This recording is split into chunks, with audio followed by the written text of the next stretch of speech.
tujuan kami datang kemari Ina ingin mewawancarai Ina dan menambah pengetahuan kami tentang bimbingan pastoral. Apakah Ina bersedia? Saya bersedia ya. Nah, di sini ada beberapa pertanyaan. Nah, yang pertama, permasalahan apa saja yang pernah Inang selesaikan di dalam jemaat atau gereja? Banyak ya. Kasus rumah tangga,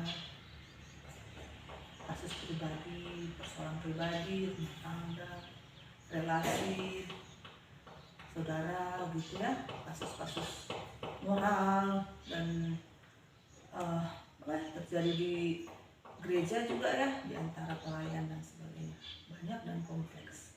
Kalau sebelumnya itu Inang, apakah memang dari awal sudah ada bimbingan pastoral di gereja ini atau masih baru dibentuk?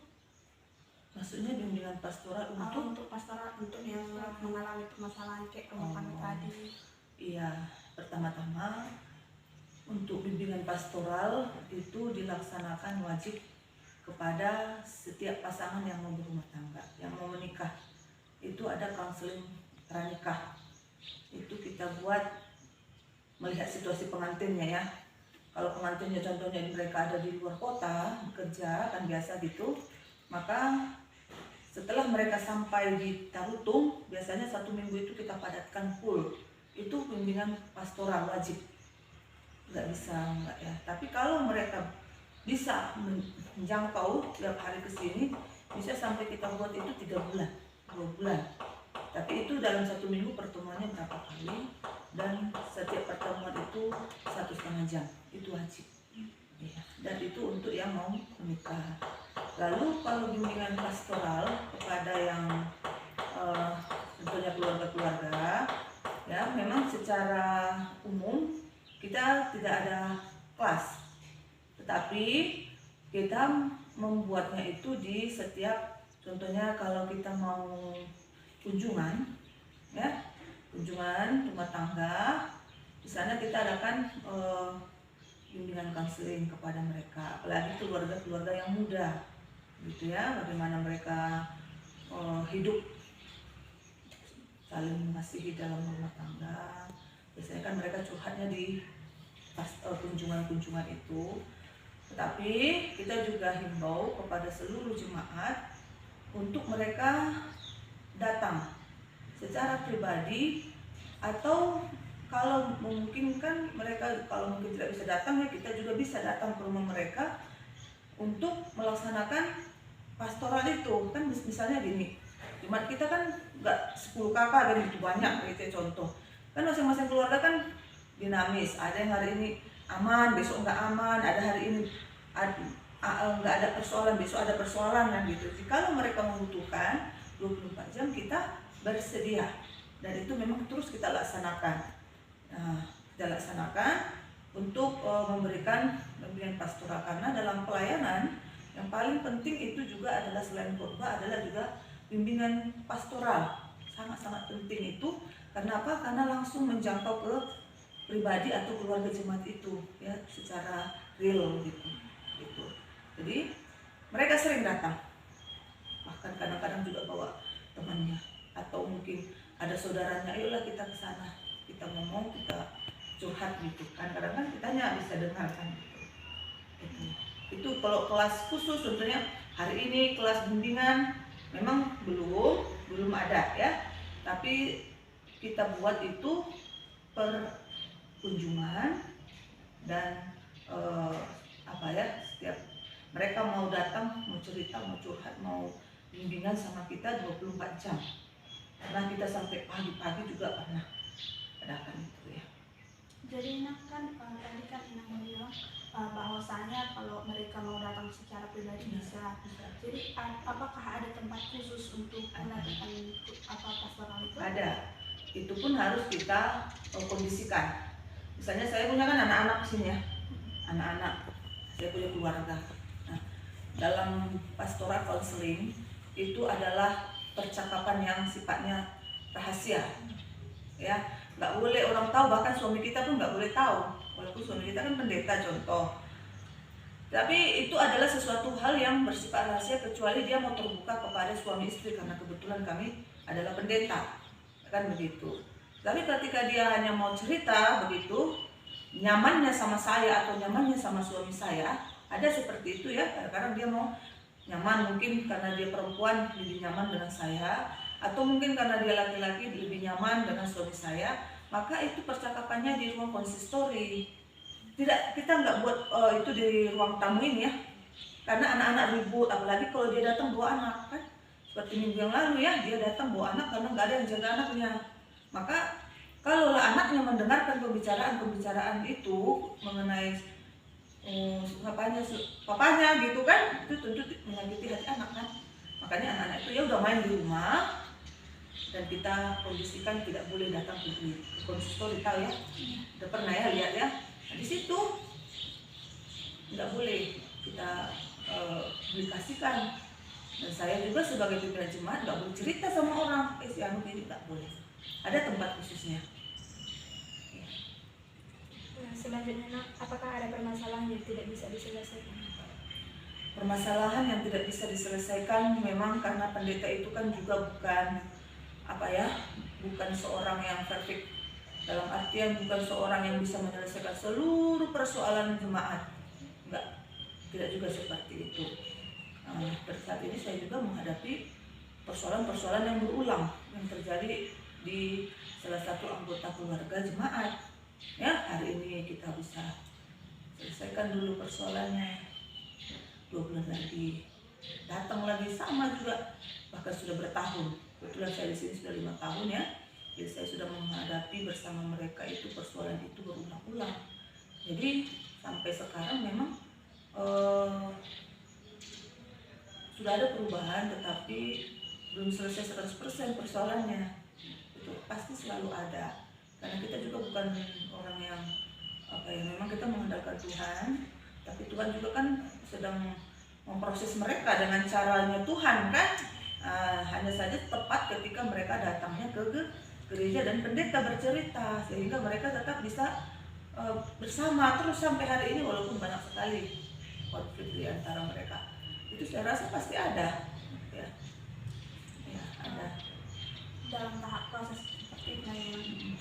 Terus Inang, kalau boleh tahu bagaimana cara Inang memberikan pendampingan bagi mereka yang mempunyai masalah seperti itu? ya. Pertama-tama ya, kalau kita menghadapi orang yang seperti itu, apalagi akhir-akhir ini bukannya semakin sedikit kan orang yang memiliki masalah, makin banyak persoalannya pun makin rumit, makin bagaimana saya contohkan diri saya itu, mungkin kalau dia masih sebaya-sebaya saya seperti ibu-ibu, bapak gitu yang sebaya saya posisikan diri saya sebagai teman gitu ya, sehingga kadang-kadang atau mungkin yang di bawah saya ada itu ya, yang belum menikah tapi dia juga persoalannya banyak gitu, saya posisikan diri saya sebagai kakak begitu.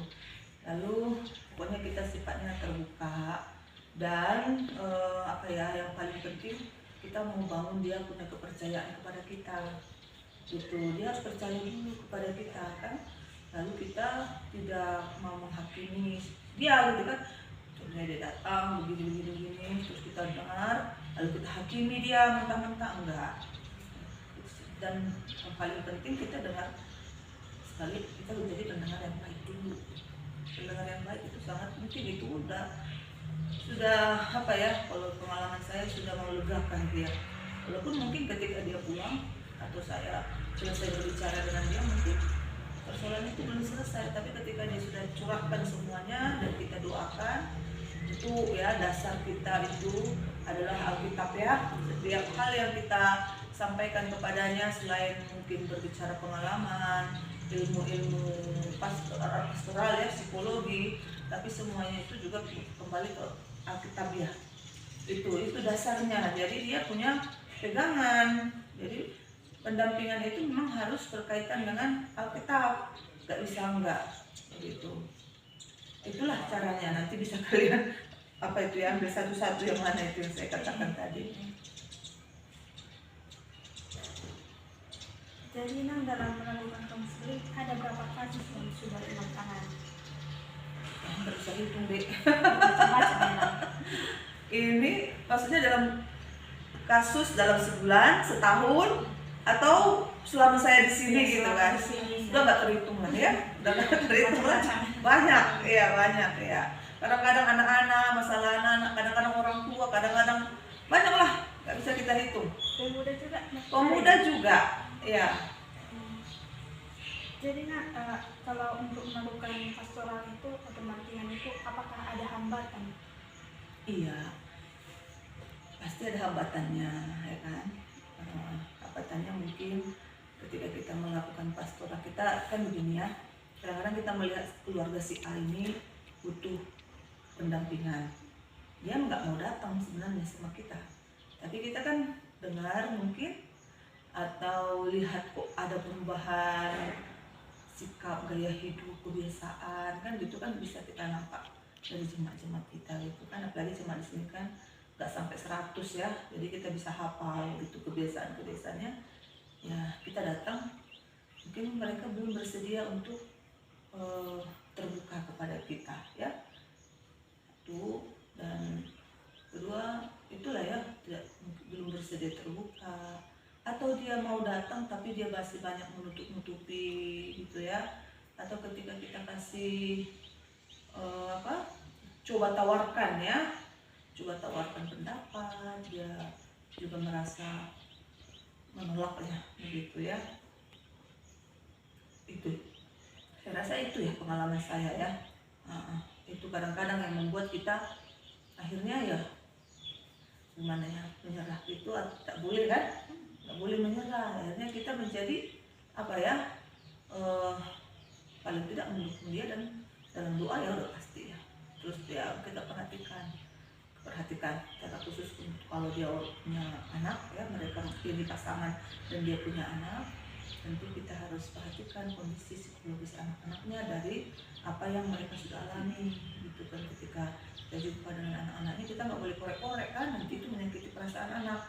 Tapi kita buat suasana yang nyaman sama anak-anak itu gitu, nggak boleh dikorek-korek gitu. Persoalan orang tuanya nggak boleh kita, karena itu menyakiti dia ya. Lalu ketika kita mungkin ya melihat mereka, kita pantau terus lah gitu. Selalu ada tantangannya, pasti ada. Tapi kalau di jemaat ini saya rasa nggak terlalu ya. Mereka seorang terbuka kalau ke pendeta ya. Terus apakah ada kegagalan saat Ina melakukan bimbingan pastoral ini? Kegagalan bagaimana ya? Merasa gagal mungkin. Karena saya kan manusia juga ya. Ya, saya punya perasaan. Saya juga seharusnya punya target. Dia harus selesai dari persoalannya. Ada satu ketika memang saya merasa gagal. Pernah satu ketika ya saya merasa, Tuhan ini apa yang saya sampaikan, apa yang saya dampingi ini udah benar nggak ya? Ketika itu ada seorang jemaat kita, dia cerita dari awal dia begini, tapi kemudian ini saya ke kasus ya, contoh kasus, tapi saya tidak sebutkan nama gitu ya. Misalnya begini ya, ini ada sebenarnya kalau gagal itu saya rasa tidak gagal bagaimana, tapi mungkin saya merasa gagal begitu mungkin ya, atau bagaimana nanti kalian yang menilai ya. Ini mereka ini menikah ya KDRT gitu. KDRT benar-benar luar biasa memang ibu ini, sampai bonyok-bonyok kepalanya itu sebelum saya masuk ke sini. Akhirnya mereka pisah ya, nggak cerai di pengadilan ya, pisah gitu. Akhirnya dia cari kontrakan dan dia hidup bersama dengan anak-anaknya, suaminya pun tinggal di rumahnya kan begitu. Jadi selama bertahun-tahun, 4 tahunan lah ya, 4 tahunan mereka hidup pisah begitu. Terakhir, tapi anak-anak ini terus mau datang ya, bapaknya dilihat-lihat itu wajar lah ya. Dan tetapi yang mau menghidupi keluarga, menghidupi anak-anaknya ini kan si ibu gitu. Dia banting tulang lah, memang saya lihat juga dia ngontrak rumah itu memang gimana ya, dari mereka yang hidup mapan bersama suami ke rumah yang sudah kita katakan apalah ya, yang kurang layak gitu. Tapi mereka tinggal di situ. Jadi memang hidup ekonominya jadi susah sekali. Terakhir belakang datang keluarga menyarankan supaya mereka satu lagi gitu kan, satu lagi. Akhirnya saya dalam pendampingan itu kan dia selama dia hidup di situ kan dia sering kesini, saya juga kunjungan gitu, saya selalu kuatkan dia.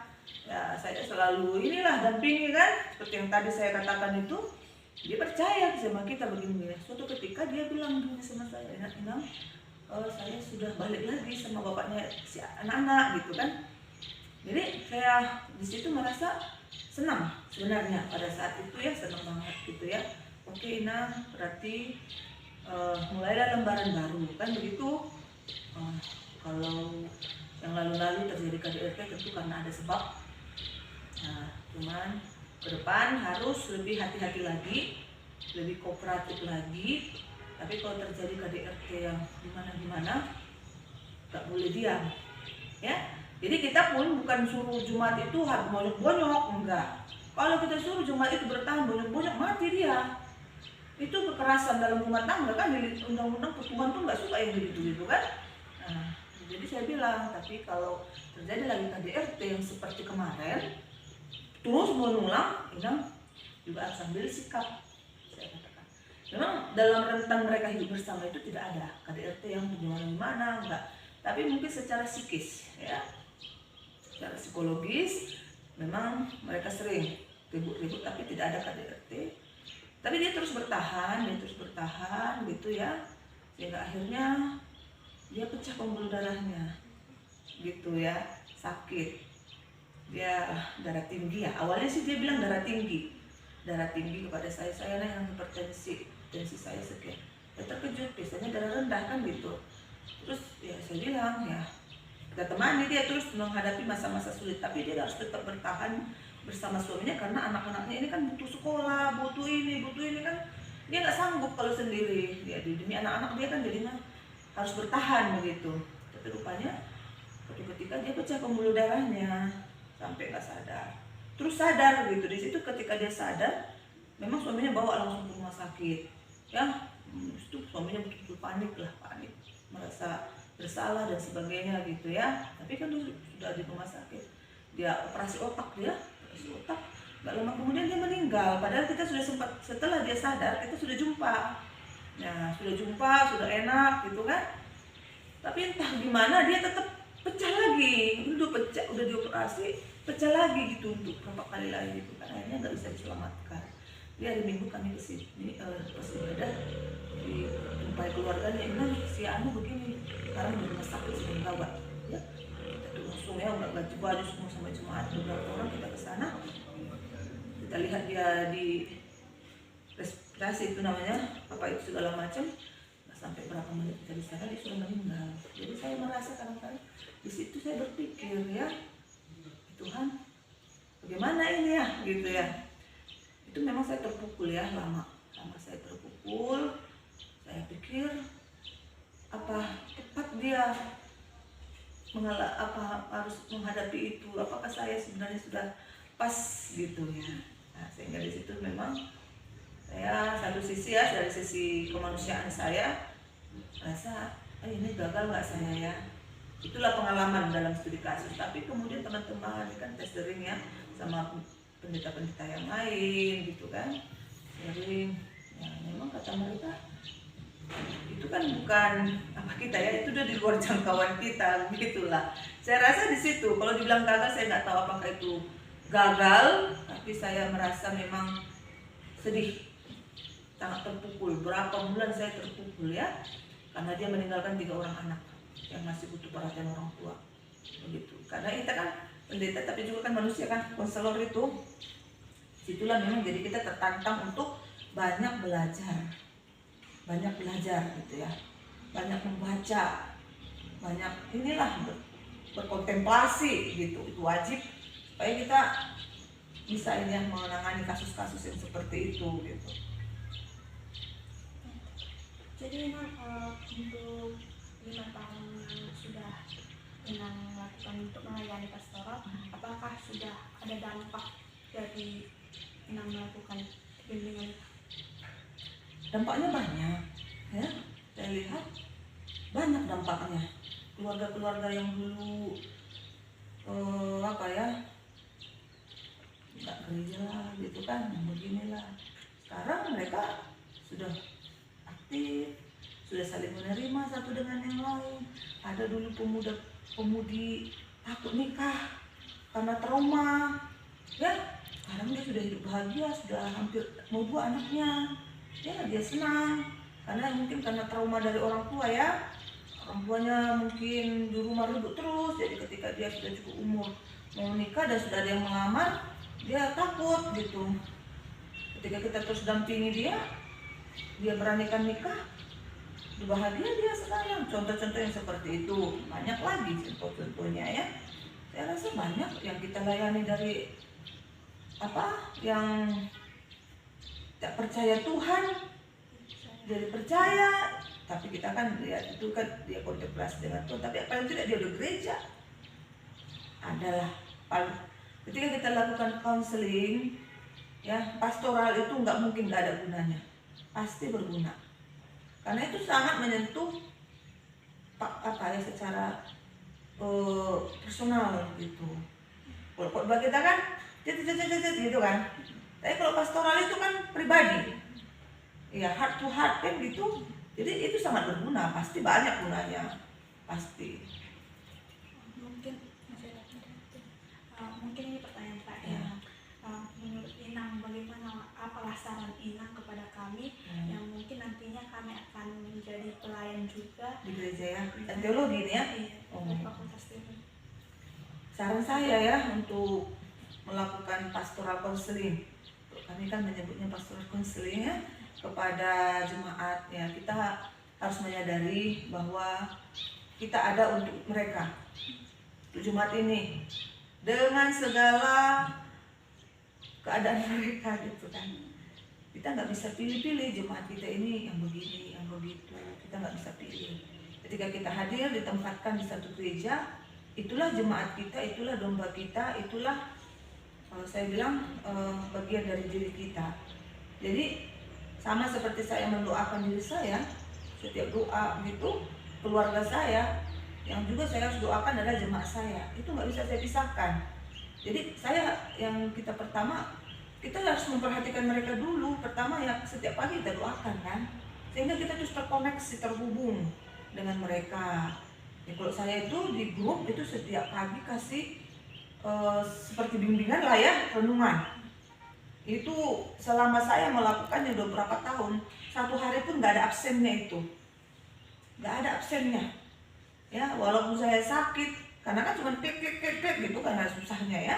Jadi kita harus menjadikan mereka itu bagian dari kita, dan selalu kita harus katakan pada diri kita bahwa nggak ada jemaat ini yang sempurna 100% ya, nggak ada.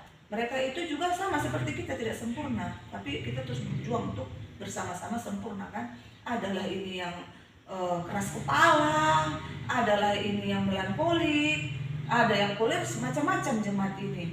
Tetapi apapun yang mereka alami itu adalah bagian dari kita. Kalau mereka sakit, bagaimana perasaan kita? Karena kita menjadikan mereka bagian dari kita kan. Kalau mereka sakit, kita kan juga gak tenang ya. Akhirnya kita harus hadirlah untuk mereka, dengar mereka ya. Walaupun kita tadi saya katakan tadi kan gak sempurna kita ini. Jadi kadang-kadang memang kita jangan menganggap bahwa diri kita ini seperti Tuhan yang bisa menyelesaikan persoalan mereka. Gak bisa. Cuman kita cukup jadi hadir, mendengar, berdoa bersama. Mereka yang penting ya, kalau saya ini merasa begini, jangan ketika mereka itu saya tahu punya persoalan, jangan mereka merasa sendiri. Itu juga ya, kan di guru sekolah minggu pun kan saya bilang ya, waktu kemarin kita sermon, kalau ada anak-anak begitu, tentunya dia baru dan bagaimana dia belum ini ya, belum bergaul, jangan anak itu merasa sendiri, padahal ada banyak orang di situ di ruangan, misinya berapa orang, temannya banyak, dia merasa sendiri. Begitu juga jemaat kan. Nah, keluarga gereja ini kan keluarga.